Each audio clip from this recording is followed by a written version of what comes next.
Hello, my friends. So today you've gotten the Knight of Swords. Well, the knights, they're on their quest. They're gonna really devote themselves to what they think is the right thing, especially the swords. Swords are all about the mind and communication. So you're going after something, and it's time to really jump into something and put your energy to it and really focus on it and move forward through it. And it's a battle. Knights like to battle. Knights think everything is a battle. So there's a lot of fighting to state your purpose, state your ideas, have your communications, have yourself be heard.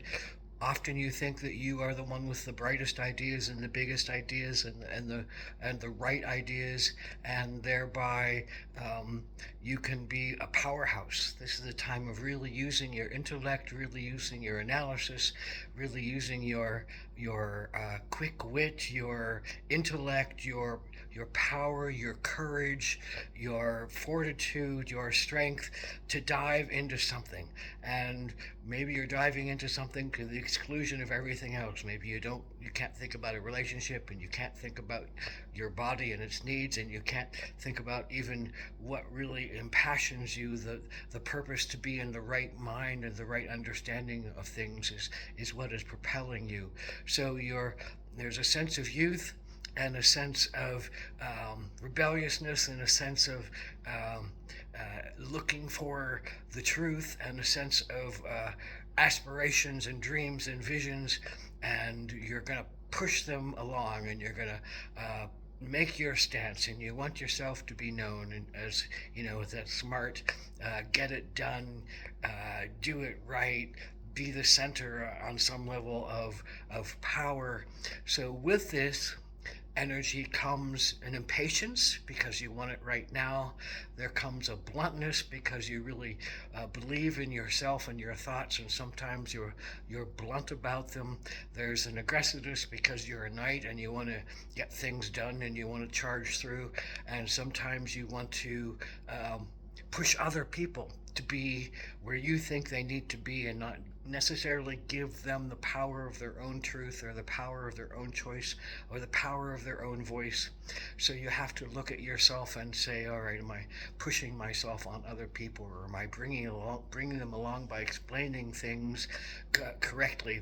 But it's hard, I think, as a knight, because you're not necessarily fully grounded in your ideas. You have ideas about ideas, and you have great vision and great dreams, but sometimes it's really hard to manifest them because you can be somewhat wishy-washy and change those ideas to fit the pattern that's needed in front of you.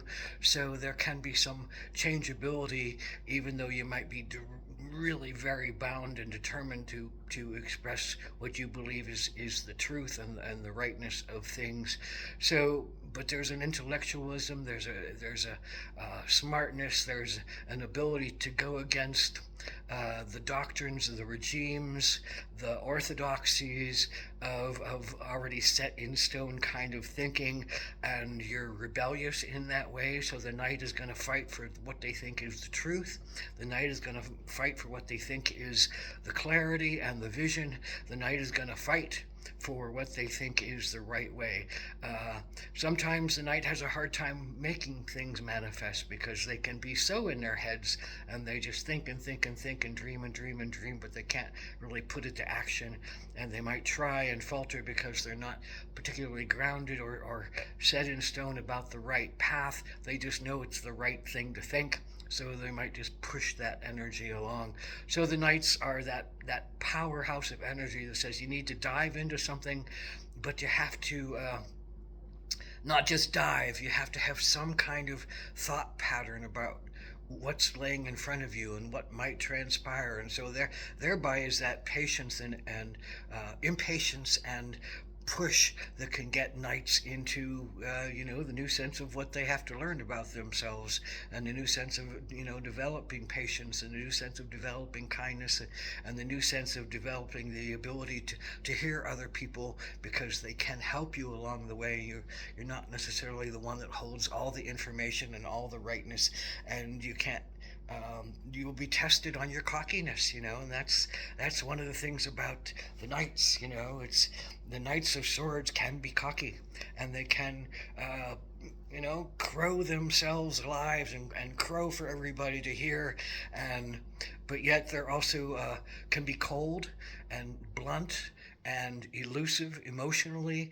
So the knight doesn't necessarily want to share their emotions because that's often scary part. Knight of Swords. That's the scary part of themselves. They haven't felt into their emotions. They haven't felt into their vulnerabilities. They haven't felt into their sense of needing love and forgiveness and compassion for themselves. They haven't been put to that test yet, but those tests as being a knight will come because they will face their greatest adversities as they move through things. They'll face their darkest hours, and they're going to have to learn. You're going to have to learn how to be more loving and kind and less blunt, less pushy, less know-it-all, less formidable. But you might have the best ideas. You might have the world changing ideas. You might have the thing that's going to revolutionize something, and you can't stop your push to do that. You just along the way have to learn how to do that with greater effectiveness and efficiency and patience and kindness, because you need to bring other people along with you, and you can't do it yourself, even though you might think you can do it yourself. The knight always has that challenge to not think that they're the only ones that know how to do it or be it or think it or feel it, and that there needs to be room for other people to come into the equation to teach them in broader ways. So the Knight of Swords is, a powerhouse, a test, a feeling of not wanting to show vulnerability. The armor of the knight. Hide yourself, hide your pain away from underneath the armor to keep people emotionally out, to find your vulnerabilities, and also the sense of the knight fighting on, battling on, and not being willing to hear that they might be wrong and hear that they might not be in the right place. But normally the Knight of Swords cards come up saying you're in the right place at the right time. You have an opportunity in front of you. Jump into it, dive into it, but think about it at the same time before you completely jump into it. Be more aware of yourself. Be aware of how you say things.